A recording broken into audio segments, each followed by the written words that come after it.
Et si s'habiller n'était pas seulement une affaire de goût ou de tendance, mais un geste d'affirmation, de défi, d'amour aussi. Si un simple foulard pouvait être un acte politique, et si une couleur, une coupe, un accessoire devenait un signe de reconnaissance, une déclaration d'amour ou un geste de résistance. Bienvenue dans My Fashion Stories Box podcast. Je m'appelle Catherine et dans cet épisode, je vous propose de plonger dans l'histoire des codes queer en matière de mode. De ces vêtements portés en secret au look fièrement revendiqué des ballrooms new-yorkais au podium parisien, nous allons explorer comment le style peut devenir un langage, un refuge, un cri de liberté. Parce que si la mode peut parfois enfermer, elle a aussi permis à des générations entières de s'exprimer, de se retrouver, de résister. Des origines du mouvement queer à sa récupération par la mode, aujourd'hui je vous propose de lire entre les coutures de l'identité de genre et de ses transgressions. Car dans la mode queer, rien n'est laissé au hasard, ni un mouchoir dans une poche arrière, ni une paire de boots, ni un crop top. Tout a du sens, tout est signe, tout est histoire. Écoutons-la.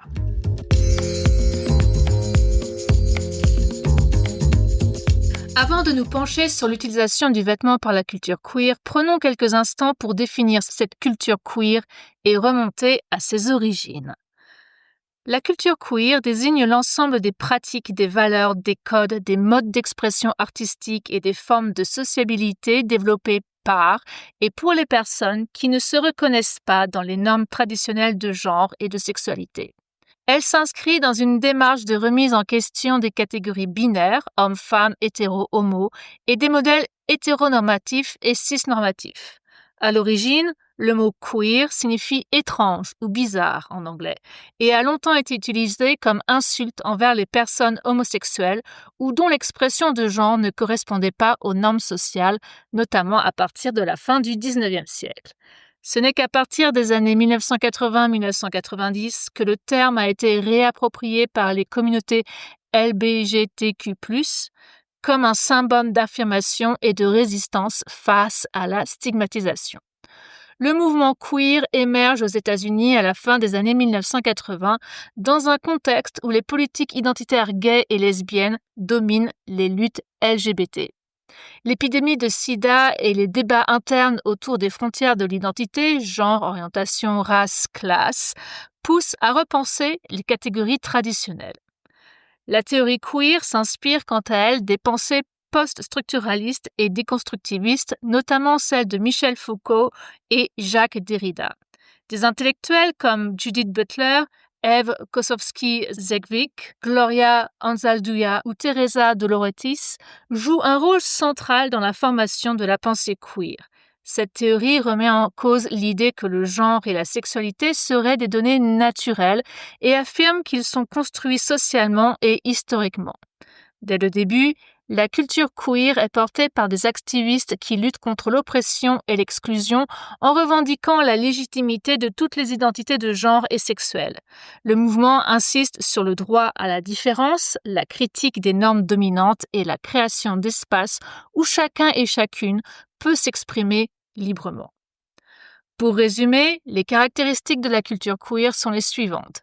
La culture queer favorise la fluidité des identités, l'ambiguïté et la diversité des expressions de genre et de sexualité.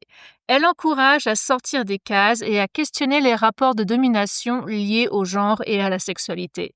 Elle se manifeste à travers des événements, des marches, des soirées, la ball culture, les drag shows, des productions artistiques, des codes vestimentaires et des langages propres à la communauté.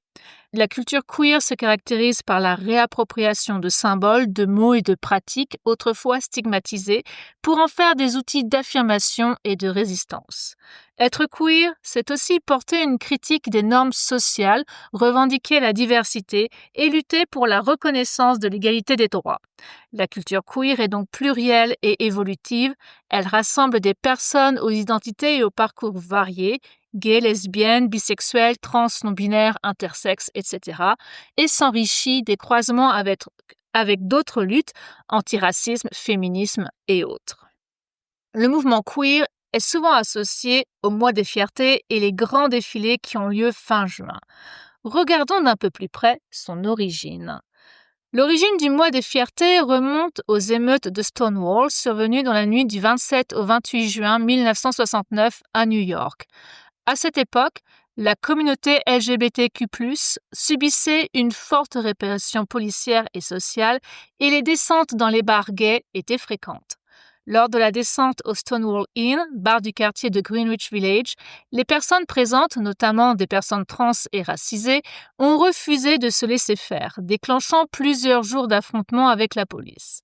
En hommage à ces émeutes, la première marche commémorative appelée Christopher Street Liberation Day est organisée à New York en juin 1970, puis dans d'autres grandes villes américaines. C'est le début des marches des fiertés ou Gay Pride, qui deviennent progressivement un événement annuel et international, célébré principalement en juin pour rappeler Stonewall. Le mois de juin a donc été choisi pour commémorer ces événements fondateurs et célébrer la visibilité, la fierté et la revendication des droits des personnes LGBTQ+. Au fil du temps, ce rassemblement s'est étendu à tout le mois, devenant le mois des fiertés ou Pride Month. Mais avant d'être célébrée dans les défilés, la mode queer s'est d'abord écrite en creux, dans les non-dits, les détournements, les apparences choisies pour survivre ou se faire remarquer par les bons regards. Le mouvement queer a historiquement utilisé le vêtement comme outil de camouflage et de communication secrète afin de naviguer dans des environnements hostiles tout en restant reconnaissable par d'autres membres de la communauté. Le camouflage vestimentaire permettait aux personnes queer de se fondre dans la société dominante pour éviter la persécution ou la stigmatisation tout en restant visible à d'autres initiés. Cette stratégie consistait à adopter une apparence neutre ou conforme aux attentes sociales, mais avec des détails subtils qui servaient de signaux à ceux qui savaient les interpréter. Certaines pratiques vestimentaires sont devenues de véritables codes secrets. L'exemple le plus emblématique est le système de Hanky Code, le code des mouchoirs, apparu dans la communauté gay dans les années 1970. Il consiste à porter un mouchoir de couleur spécifique dans la poche arrière du pantalon ou à d'autres endroits pour indiquer ses préférences sexuelles, ses rôles ou ses intérêts. La couleur du mouchoir et le côté où il est porté, gauche-droite, communiquent des informations précises aux personnes informées tout en restant inintelligibles pour les non-initiés.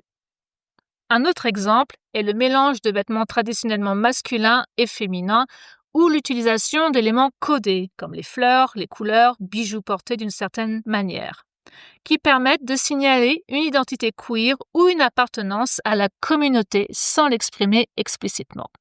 Certains accessoires ont un langage codé, comme par exemple la fleur verte, portée à la boutonnière, notamment par Oscar Wilde et ses contemporains. Elle était un signe de reconnaissance homosexuelle à la fin du XIXe siècle.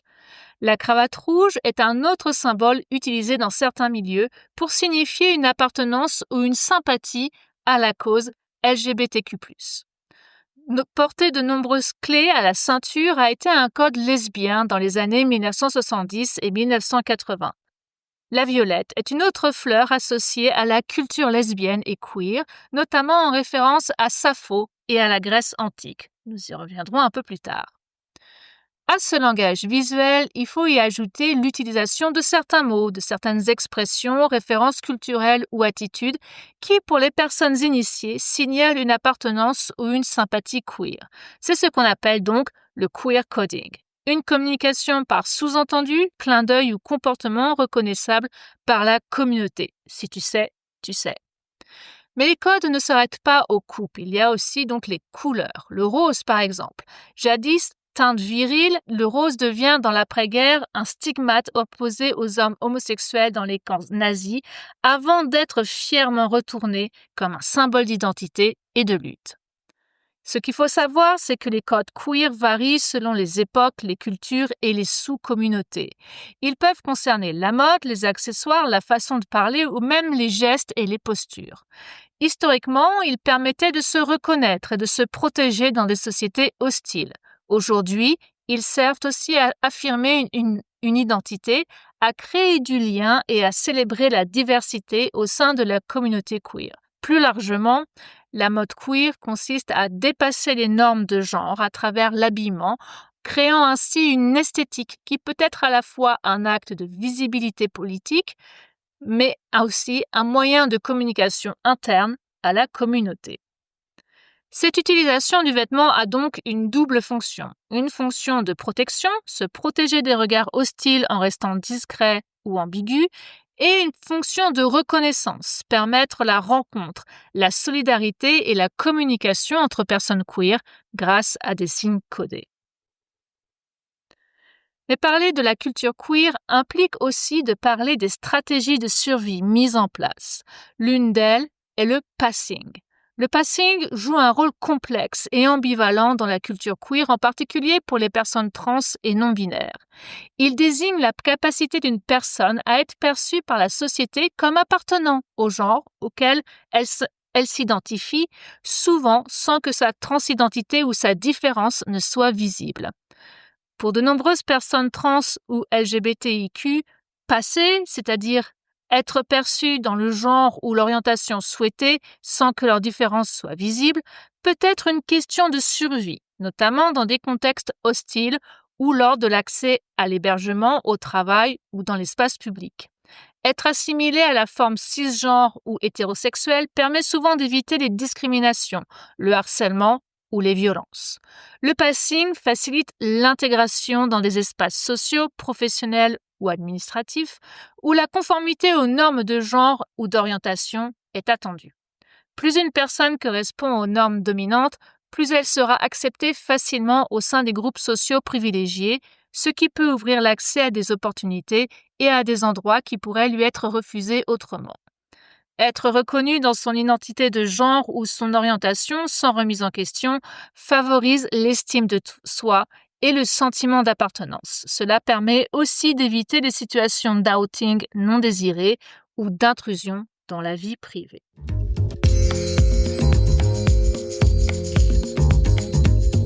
Il serait réducteur de penser que les transgressions de genre à l'origine de la culture queer sont l'apanage de notre société moderne. Elles sont bien plus anciennes, comme nous allons le voir ensemble.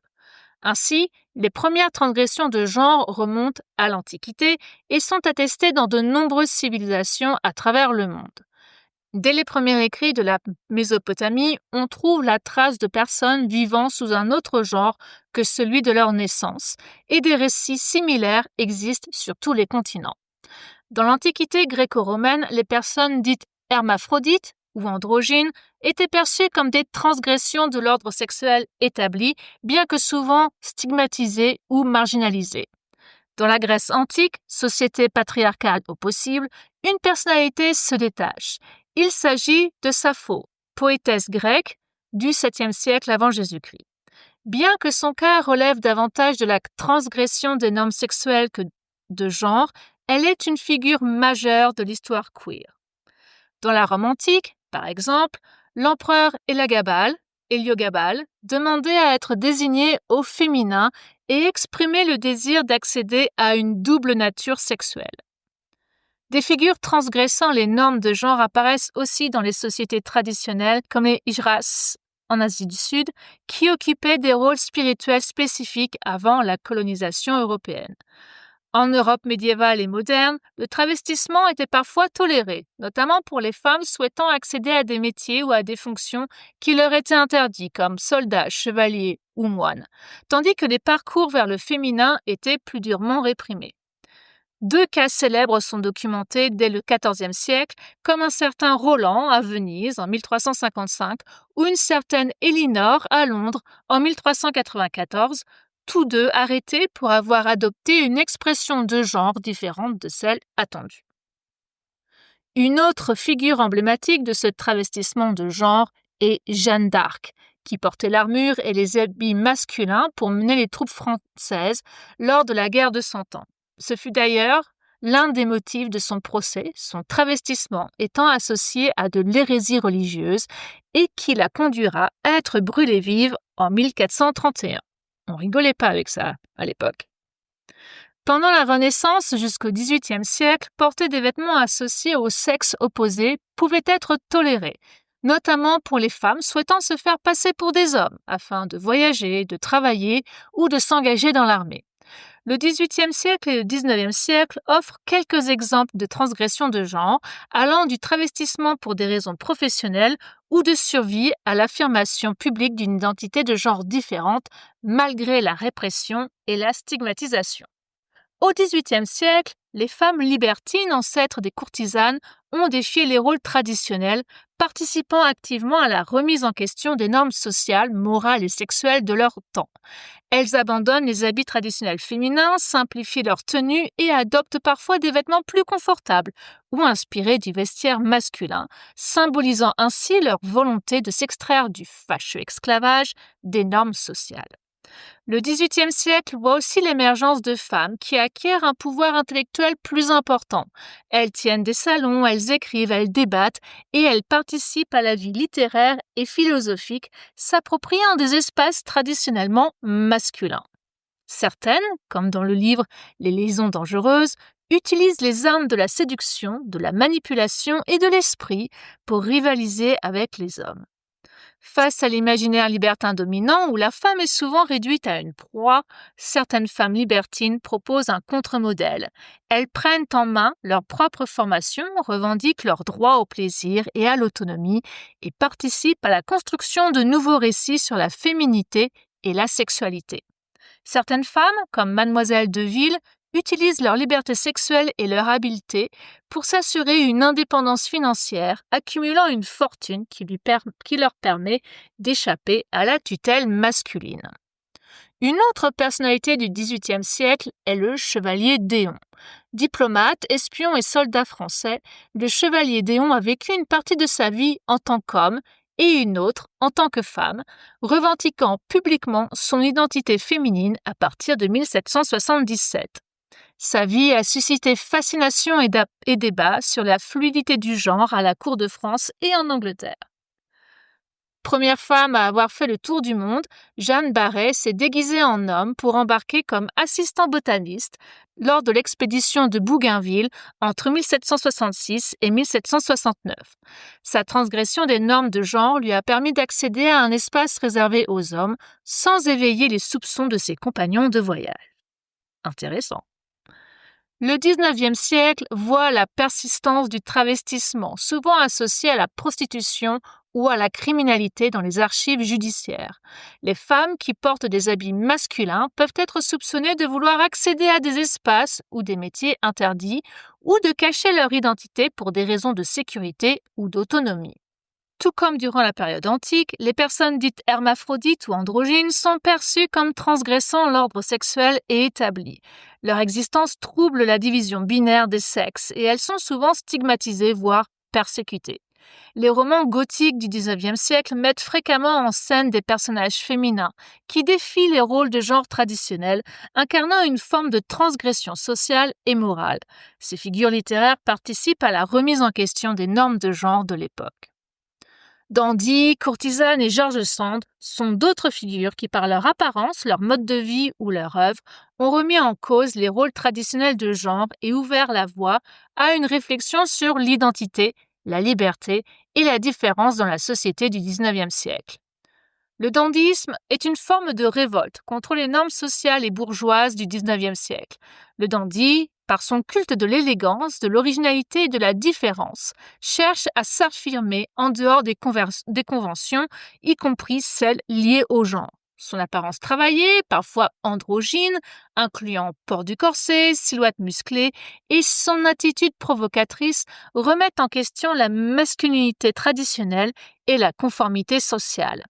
Le dandy affirme sa singularité comme un outil de négation ultime du monde bourgeois, matérialiste et conformiste, ce qui inclut une remise en cause des modèles genrés dominants. Les courtisanes du XIXe siècle, bien qu'évoluant dans un univers très codifié, s'affranchissent des rôles féminins traditionnels par leur autonomie financière, leur liberté sexuelle et leur influence dans les cercles artistiques et politiques. Elles transgressent la norme de la femme soumise et domestique, accédant à une forme de pouvoir et de visibilité interdite à la majorité des femmes de leur époque. Leur mode de vie, leur indépendance et leur capacité à s'approprier des codes masculins, gestion de leur fortune, maîtrise de leur image, font d'elles des figures de subversion des rôles genrés. Et enfin, George Sand, de son vrai nom Amandine Aurore Dupin, est une figure emblématique de la transgression des normes de genre au XIXe siècle. Elle adopte un pseudonyme masculin, porte des vêtements d'homme à Paris, ce qui lui permet de circuler librement et d'accéder à des espaces interdits aux femmes, et revendique une liberté de mœurs et de pensée exceptionnelle pour une femme de son temps.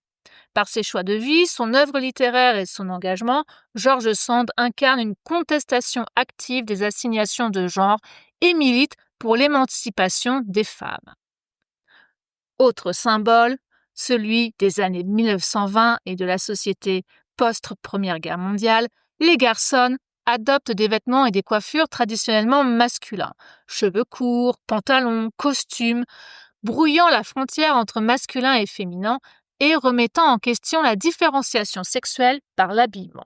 Elle revendique l'autonomie, la liberté de mouvement, la pratique de sport, la conduite automobile, la fréquentation des lieux publics, la liberté sexuelle, liaison hors mariage, homosexualité ou bisexualité affichée, autant de comportements alors réservés aux hommes ou considérés comme scandaleux pour les femmes.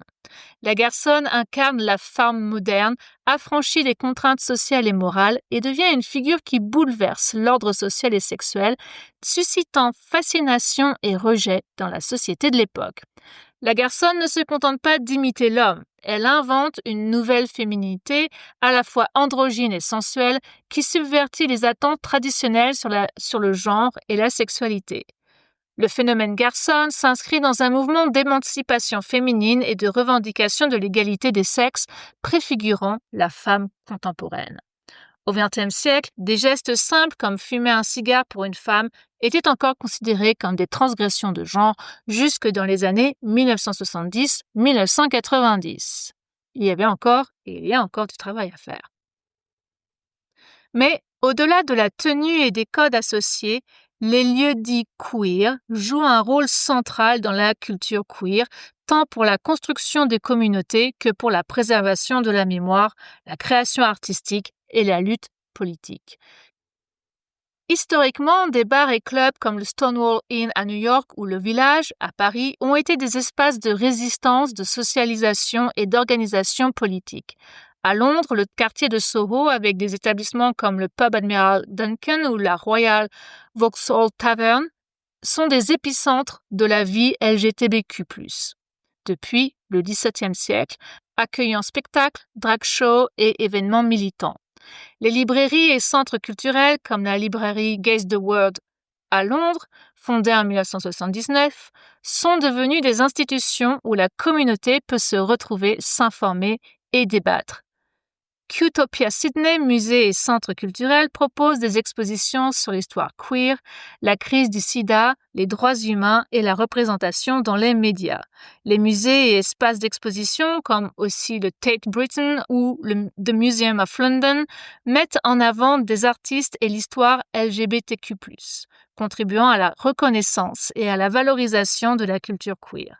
Et bien entendu, les festivals et autres événements comme la Gay Pride ou Queeruption à Londres, Berlin, Amsterdam ou le BFI Flair, Festival international du film LGBTQ+, à Londres, rassemblent des publics transnationaux autour de la création, du militantisme et de la fête. Ces lieux sont importants car ils offrent un refuge face à l'hostilité sociale, permettant aux personnes queer de s'exprimer, de se rencontrer et d'exister sans peur du jugement ou de la violence. Ils agissent comme vecteurs de transmission de la mémoire et de l'histoire queer en préservant et racontant des histoires longtemps passées sous silence, contribuant ainsi à la construction d'une mémoire collective et à la visibilité des luttes et des réalisations LGBTQ+. Ce sont également des laboratoires de créativité où naissent de nouveaux codes, expressions artistiques et formes de sociabilité propres à la culture queer. Beaucoup de ces lieux servent de base pour l'organisation de mouvements sociaux, de campagnes et d'actions politiques jouant un rôle clé dans les avancées des droits LGBTQ+. Les bals clandestins, les pubs new-yorkais, les salons parisiens, les boudoirs et les bals costumés sont d'autant d'espaces qui ont permis d'expérimenter les identités par le vêtement, d'oser, d'exister.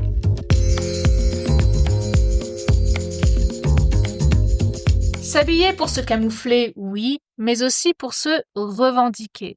La culture queer a inventé, célébré, transformé le vêtement comme peu d'autres communautés. Maintenant intimement liées à l'imaginaire queer, les origines du voguing, de la ballroom culture et des drag queens sont quant à elles liées à l'histoire des communautés LGBTQ+ afro-américaines et latinas aux États-Unis, principalement à New York. Les premiers bals travestis, les drag balls, remontent au moins à la fin du 19e siècle avec le Hamilton Lodge Ball à Harlem dès 1869, où des personnes LGBTQ+ se réunissaient en costume pour défiler et concourir. Ces événements, d'abord dominés par des participants blancs, voient progressivement l'émergence de la participation noire et latine, bien que ces dernières soient souvent discriminées lors des concours. Face à la discrimination raciale, des figures comme Crystal LaBeija créent dans les années 1970 leur propre système de bals et de maisons, houses, véritables familles choisies, offrant soutien et protection aux jeunes rejetés par leur famille biologique. Le premier House of LaBeija Ball en 1972 marque un tournant, posant les bases de la ballroom culture moderne. La série américaine Pose, sortie en 2018 et un temps disponible sur Netflix, explore le milieu de la scene ball, du voguing, de la communauté LGTB new-yorkaise de la fin des années 1980, avec la menace du sida en épée de Damoclès. Un must à regarder. Le voguing, quant à lui, naît dans les ballrooms de Harlem au début du XXe siècle, mais explose dans les années 1980 comme style de danse emblématique de ces bals. Inspiré par les poses de mannequins dans les magazines de mode, dont Vogue, d'où son nom, le voguing devient une compétition de gestuels stylisés, de performance corporelle et de créativité. Le voguing est propulsé sur la scène internationale par Madonna avec son clip Vogue en 1990, puis par le documentaire Paris is Burning, sorti en 1991 et qui documente la vie des maisons et l'importance de cette culture pour les personnes queer racisées. Quant aux drag queens, elles sont présentes dès les premiers balls du 19e siècle où elles concourent en imitation féminine et créent des performances spectaculaires. Une drag queen est une personne, généralement un homme, qui incarne sur scène ou lors d'événements un personnage féminin de façon spectaculaire, extravagante et théâtrale. Cette performance s'appuie sur l'exagération des codes, des archétypes et des stéréotypes de la féminité. Maquillage élaboré, tenue voyante, coiffure sophistiquée, gestuelle et attitude accentuée. La drag queen se produit dans des contextes variés. Cabaret, boîte de nuit, concours, marche des fiertés ou spectacle de lip-sync, de chant, de danse ou d'humour. Si, historiquement, la plupart des drag queens étaient des hommes homosexuels, aujourd'hui, toute personne, indépendamment de son genre et de son orientation sexuelle, peut pratiquer cet art. Le but est autant le divertissement que la subversion ou la célébration de la diversité.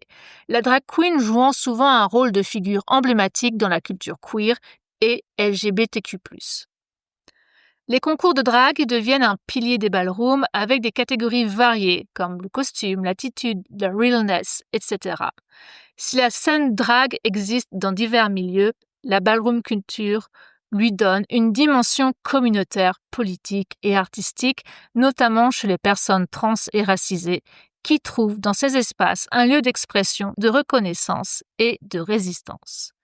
Les ballrooms et les houses deviennent des refuges face au racisme, à l'homophobie et à la transphobie, offrant des familles de substitution et des espaces de créativité, de solidarité et de lutte. Le voguing, la ballroom culture et les drag queens ont profondément marqué la mode, la musique, la danse et l'esthétique queer contemporaine, tout en restant des symboles de résistance et d'affirmation identitaire.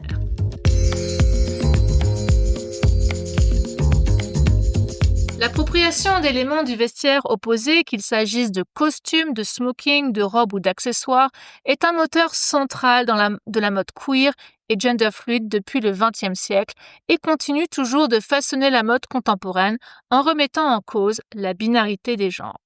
La garçonne des années 1920, déjà mentionnée précédemment, adopte cheveux courts, pantalons, chemises et costumes pour brouiller la frontière entre masculin et féminin et incarner une nouvelle liberté.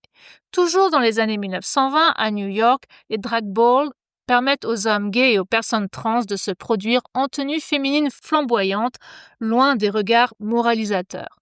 Coco Chanel, toujours dans les années 1920, introduit le blazer, traditionnellement masculin, dans la garde-robe féminine, tout comme ses tailleurs dépouillés d'artifice, et contribue à masculiniser la silhouette féminine. Dans les années 30 et dans les années 1940, Marlène Dietrich porte régulièrement des costumes d'hommes, chapeaux et cravates, devenant une icône de la mode queer et bisexuelle. Elsa Schiaparelli emprunte aux hommes les combinaisons pantalons, offrant aux femmes une alternative pratique et moderne à la robe. En 1966, le lancement du smoking pour femmes par Yves Saint Laurent marque un tournant. Il offre aux femmes un vêtement emblématique de la masculinité, leur permettant de s'approprier puissance et élégance, traditionnellement réservées aux hommes. Dès la fin du 19e siècle, des femmes commencent à porter des pantalons, notamment avec l'apparition du blue jean. Ce vêtement, symbole de l'univers masculin, devient progressivement un outil d'émancipation pour les femmes, malgré des interdictions persistantes, jusque dans les années 1970. Des vêtements masculins comme le marcel, une sorte de débardeur, ou le blouson perfecto sont détournés par la culture gay, puis réinvestis dans la mode mainstream, brouillant les codes de la virilité. Popularisée par Jacques Esterel dans les années 1960, puis par Jean-Paul Gaultier, la jupe pour homme reste une proposition audacieuse, encore marginale dans le vestiaire masculin contemporain. Certains créateurs et artistes masculins, par exemple David Bowie, Prince, ou des designers comme Jean-Paul Gaultier, intègrent aussi le maquillage, les perles ou des coupes et des tissus traditionnellement féminins dans leurs collections et leurs performances, participant à la déconstruction des normes de genre. Depuis les années 1990-2000, des créateurs bien entendu comme Jean-Paul Gaultier, puis une nouvelle génération incluant Ludovic de Saint-Cernin, Telfar Clémence, Christopher John Rogers, brouillent sciemment les genres sur les podiums, proposant des collections où robes, jupes, costumes et accessoires sont portés indifféremment par tous les genres.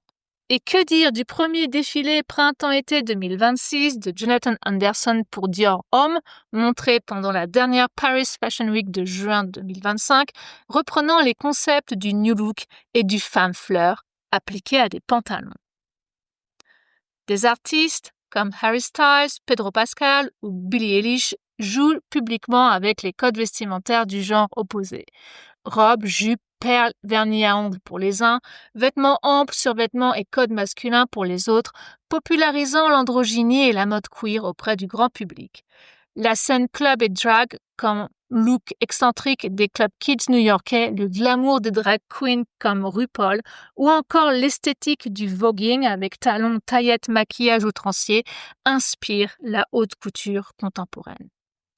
Le vêtement constitue donc un puissant outil d'affirmation identitaire et esthétique dans la culture queer, notamment à travers des pratiques comme le genderfuck, le détournement d'uniforme et les looks de pride. Le genderfuck consiste à mélanger, brouiller ou subvertir volontairement les codes vestimentaires associés au genre masculin et féminin, créant des apparences androgynes ou ambiguës. Cette pratique vise à remettre en cause la binarité de genre, à affirmer une identité non conforme et à revendiquer la liberté d'expression individuelle.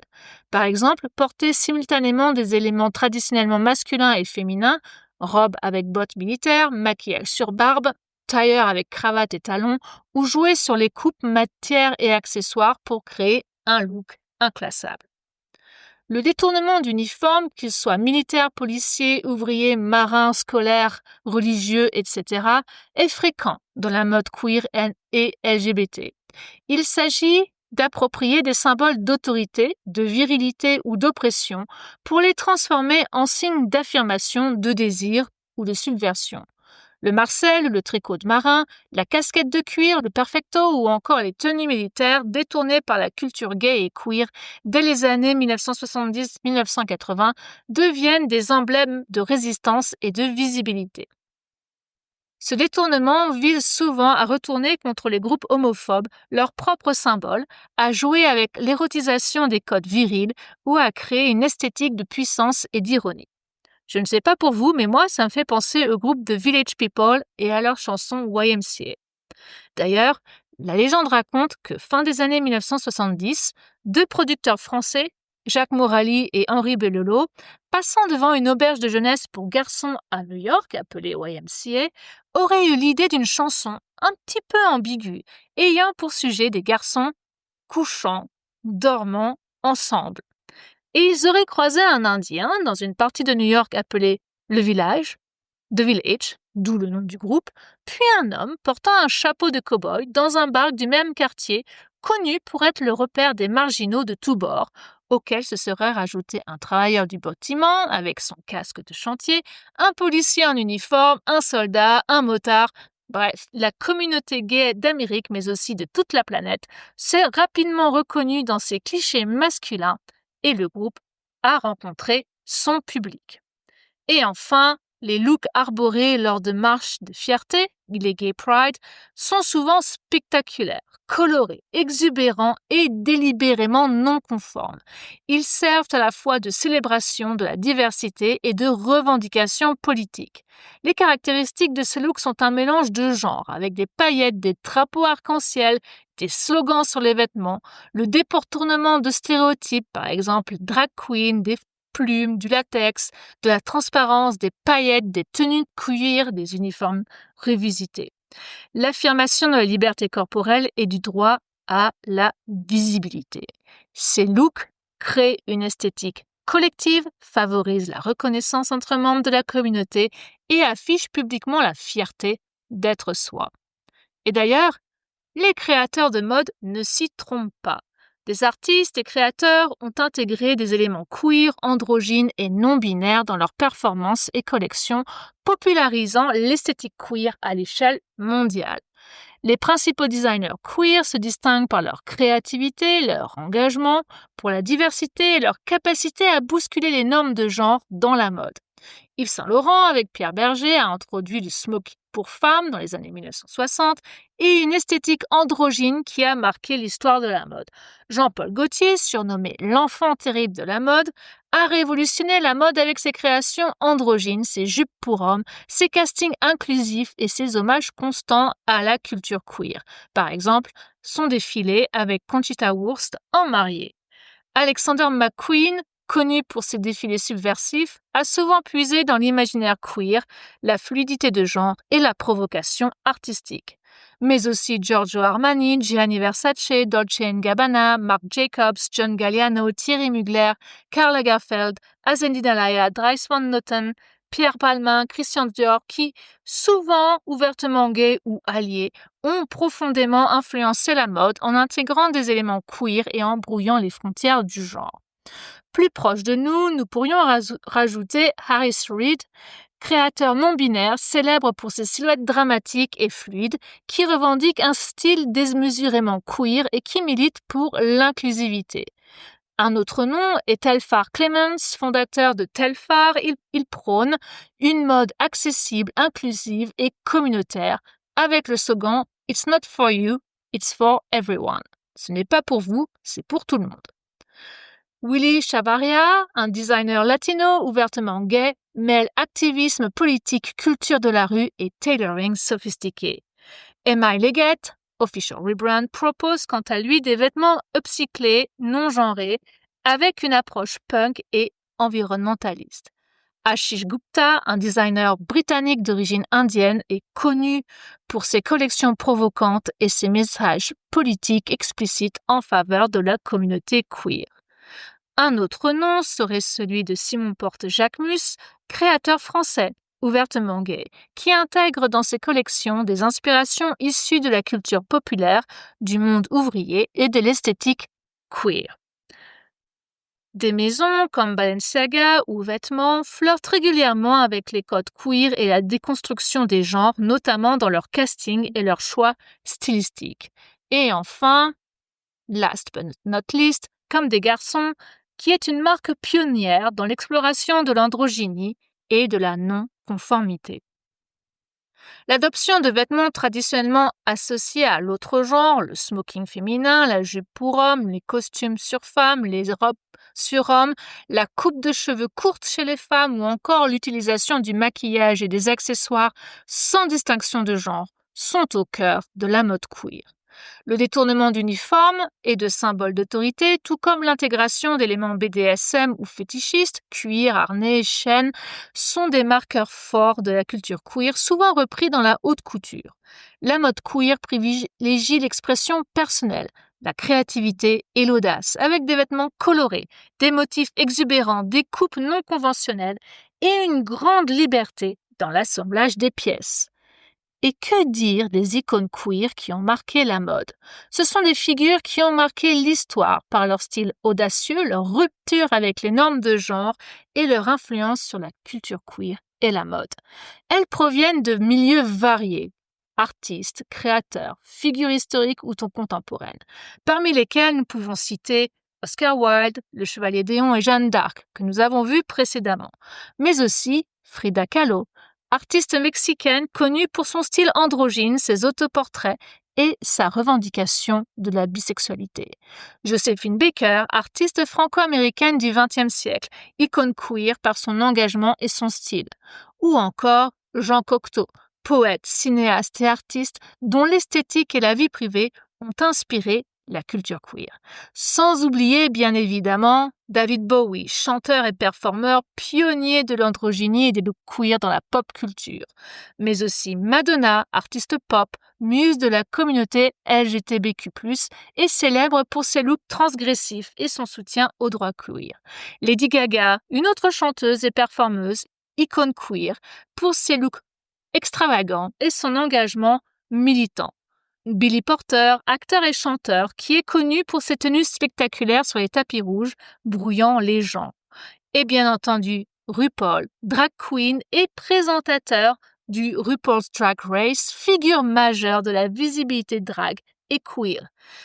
Et enfin, nous pourrions rajouter à cette liste bien évidemment non exhaustive les Sister Queen, un groupe de drag queen, et Gladys Bentley, une chanteuse de blues des années 1920, connue pour ses costumes masculins et son homosexualité affichée.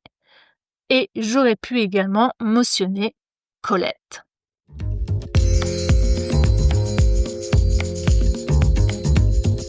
Aujourd'hui, les marques se veulent inclusives, les podiums se veulent non-binaires, et chaque mois de juin, les vitrines se parent d'arc-en-ciel. L'héritage queer est de plus en plus visible et fait vendre. Les maisons de mode de luxe récupèrent ces codes en brouillant les genres, en valorisant la diversité sur les podiums et dans les campagnes, mais elles sont souvent critiquées pour leur manque d'engagement réel et l'instrumentalisation commerciale de symboles queer, notamment lors du fameux mois des fiertés. De nouvelles pratiques sont utilisées pour profiter de la popularité de la culture queer, telles que le queerwashing et le rainbow capitalism, qui sont des stratégies marketing opportunistes, tout comme le greenwashing pour la fast fashion, pour lesquelles des entreprises, institutions ou marques affichent un soutien apparent à la communauté LGBTQIA+, principalement à des fins commerciales, sans engagement réel ou profond envers les droits ou le bien-être de cette communauté. Le queerwashing survient lorsqu'une entreprise ou une organisation met en avant des questions LGBTQIA+, dans sa communication ou ses campagnes publicitaires, mais sans implication concrète ni action tangible en faveur de la communauté.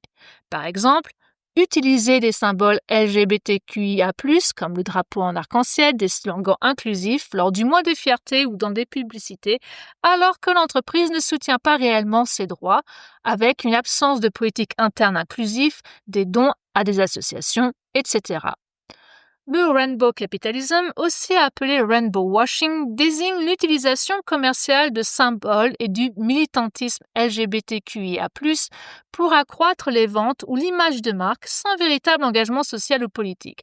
Par exemple, comme commercialiser les produits aux couleurs arc-en-ciel durant le mois des fiertés ou repeindre des passages piétons sans mesures concrètes contre les violences faites aux personnes queer ou alors lancer des campagnes publicitaires inclusives sans soutenir activement la communauté.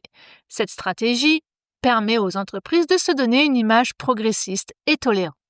Mais ces deux pratiques sont de plus en plus critiquées par les militants pour leur superficialité et leur opportunisme. Mais derrière la récupération commerciale et le retour des codes queer dans le mainstream, parfois sans référence à leur histoire et contexte, il ne faut pas oublier donc cette histoire, les luttes, les années de silence et d'oppression, de créativité clandestine. S'éduquer, s'informer, remettre en question cette appropriation, mettre en avant et soutenir les jeunes créateurs queer sont autant d'actions que chacun et chacune d'entre nous peut mettre en place. De plus en plus de jeunes créateurs queer revendiquent cette identité sans compromis. Ils utilisent les codes hérités du passé, comme le queer des bikers gays, le crop top des années 80, les harnais, les silhouettes bodycon, afin d'écrire une nouvelle grammaire du style. Ces jeunes créateurs non-binaires jouent un rôle moteur dans l'innovation stylistique et la remise en cause des normes de genre dans la mode, dans l'art et dans la culture. Leur démarche s'inscrit dans la continuité des luttes queer tout en apportant de nouvelles perspectives sur l'identité, la fluidité et la pluralité. Leur présence accrue dans les médias, sur les défilés, les expositions et les espaces culturels contribue à une meilleure représentation des identités non-binaires et à la déconstruction des modèles binaires traditionnels. En s'inspirant des archives queer et des récits du passé, ces créateurs réinventent les codes, puisent dans l'héritage militant et proposent de nouvelles formes d'expression, participant ainsi à la transmission vivante de la culture queer. En effet, cette transmission et les archives queer sont des enjeux fondamentaux pour la vitalité, la mémoire et l'innovation de la culture queer. Elles sont indispensables pour préserver, rendre visible et enrichir la mémoire collective LGBTQIA+. Elles nourrissent l'inspiration et l'engagement des jeunes créateurs qui, à leur tour, participent activement à l'évolution de la culture queer, à sa reconnaissance et à sa diffusion. La culture queer, longtemps marginalisée ou invisibilisée, repose sur la transmission de récits, de pratiques et de savoirs minoritaires. Cette transmission permet de préserver l'histoire des luttes, des résistances, des créations artistiques et des vies individuelles, souvent absentes des récits officiels. Face au manque d'archives écrites ou officielles, l'histoire orale joue un rôle clé. Recueillir les témoignages des personnes LGBTQIA+, permet de sauvegarder des expériences vécues, de donner une voix à celles et à ceux qui ont été effacés ou ignorés par l'histoire dominante. La transmission intergénérationnelle est essentielle pour que les jeunes générations puissent s'approprier une culture, des références et des outils de résistance, tout en évitant l'isolement et la perte de mémoire collective. Certaines archives queer, comme les centres d'archives, les bibliothèques spécialisées ou les plateformes collaboratives comme Queer Code ou le réseau Big Data, rendent visibles les parcours, les œuvres et les luttes, offrant une ressource précieuse pour la recherche, l'éducation et la construction identitaire. Il est donc important de revendiquer l'histoire et les luttes derrière les styles et de ne pas s'arrêter à l'aspect esthétique et aux facteurs mode. La mode queer, ce n'est pas juste une tendance. C'est un territoire d'expression. C'est un espace de liberté, un espace de jeu, un espace de transgression. C'est aussi un miroir des sociétés, de leurs avancées, mais aussi de leurs crispations. Des premiers cas de travestissement au ball voguing de Harlem, des foulards codés aux jupes masculines de la Fashion Week, la mode queer a toujours été là où on ne l'attendait pas. Elle a brouillé les lignes, questionné les normes, inversé les rôles.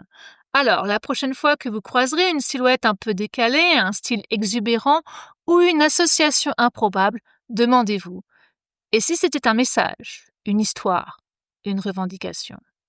Car dans la grande garde-robe de l'humanité, les personnes queer ont cousu des fils de fierté, de mémoire et de révolution. Derrière chaque pièce portée fièrement se cache souvent une lutte muette, une fierté réparatrice, une histoire à raconter. Merci d'avoir écouté cet épisode de My Fashion Stories Box podcast. Retrouvez la boîte du temps édition queer sur Instagram pour explorer les références, les styles et les symboles. Si vous avez des recommandations de lecture, des profils queer, des designers queer, partagez-les en commentant cet épisode. Et puis, comme d'habitude, abonnez-vous, commentez, likez et partagez. Je suis Catherine et vous venez d'écouter un épisode de My Fashion Stories Box podcast, le podcast des petites histoires de la grande histoire de la mode. À très vite pour un nouveau voyage dans l'histoire de la mode.